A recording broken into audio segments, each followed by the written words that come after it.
Hello, everyone. Thank you for joining today. My name is Laurence Hawker. I'm from the University of Bristol. And today I'll be briefly talking about FABDEM, a 30-meter global map of elevations with forests and buildings removed. Now, this presentation has been given as part of the EGU conference, where the format is very short. So I'll be going over FABDEM quite superficially. So if you want to know more details, please do contact us or read the open access paper. You can see details on this slide here. Now, what is FABDEM? So FABDEM is the first freely available global DM to remove both forest and building artifacts. It corrects the Copernicus Globe 30 DSM. It has complete global coverage, unlike a product like SRTM. It's the first terrain map at 30-meter resolution. We use a wide range of reference data for the machine learning training. So here's an example map on the right-hand side. So FABDEM is in the top right-hand panel, and other global DMs are in the other panels.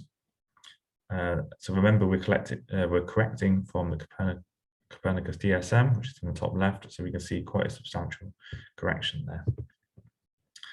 So, okay, we've created a nice looking map, but why do we care?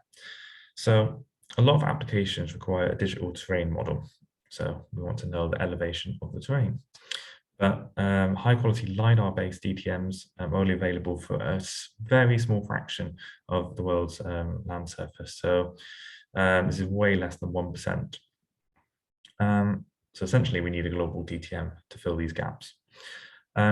Merit DM is probably the closest DM to a DTM. And this was a major correction of SRTM and forest removed. But crucially, for some applications, no buildings were removed.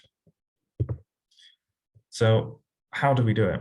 So we had a three-stage workflow, essentially. And the first thing is we need data predictors. And because we want to predict the height of the forest and the buildings.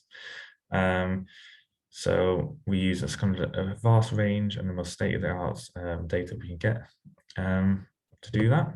And we also needed reference elevation data. So we had LiDAR from 12 different countries, covering a wide range of urban landscapes and climatic zones. This is crucial because we want to characterize as many types of buildings and trees as possible. Step 2 is the actual correction. So we divided it into forest and buildings. So the dotted lines here are the old Copernicus DM, and the corrected surface is the solid line. Third stage is post-processing. So we merged both the forest and building correction to the minimum height, and then we applied various image filters. Now we needed to do this because sometimes in step 2, the forest and building corrections, the elevations were sometimes over or under corrected. So this image processing, image filters kind of corrects for these over or under predictions. And what do the error stats look like? So these density distribution plots, the blue is FABDEM, the orange is Copernicus, so that's what we were correcting from, and the green is Merit DEM. So we can see that FABDEM converges a lot closer to 0. And we kind of see these in the error stats. So comparing from Copernicus down to FABDEM, we see quite a reduction in the median and absolute error. And to visualize this on a map, we also compared to ISAT. So on the left-hand side, we have Merit and Copernicus compared to ISAT. On the right-hand side, we have FABDEM. So especially compared to Copernicus, we can see FABDEM is corrected in the Amazon and the Congo, for instance, very well, and in Indonesia. Yeah, and let's look a bit more in detail. So here's an example of maps from St. Louis in the USA. And essentially, we want our elevation data to look like the right-hand panel here. That's LiDAR. But remember I said LiDAR is available for less than 1% of the Earth's land surface. Kind of the previous best DTM was Merit, which is the left-hand panel. And FABDEM is this middle panel. So we can see that FABDEM looks a lot more like LiDAR, and that's essentially what we want to see.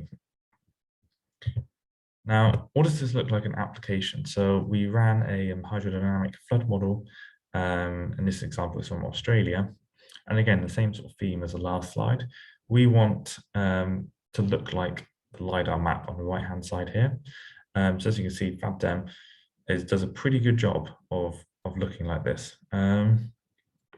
So of course, when LiDAR is available, you would probably use that, but when it's not, FABDEM is an excellent alternative. Now, more useful details. Again, these are details of the paper.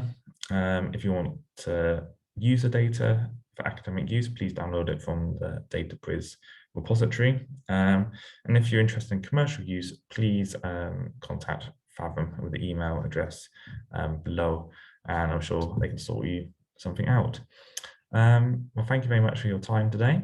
And if you have any additional questions, please get in contact. And yeah, I'll be happy to answer those. Thank you very much.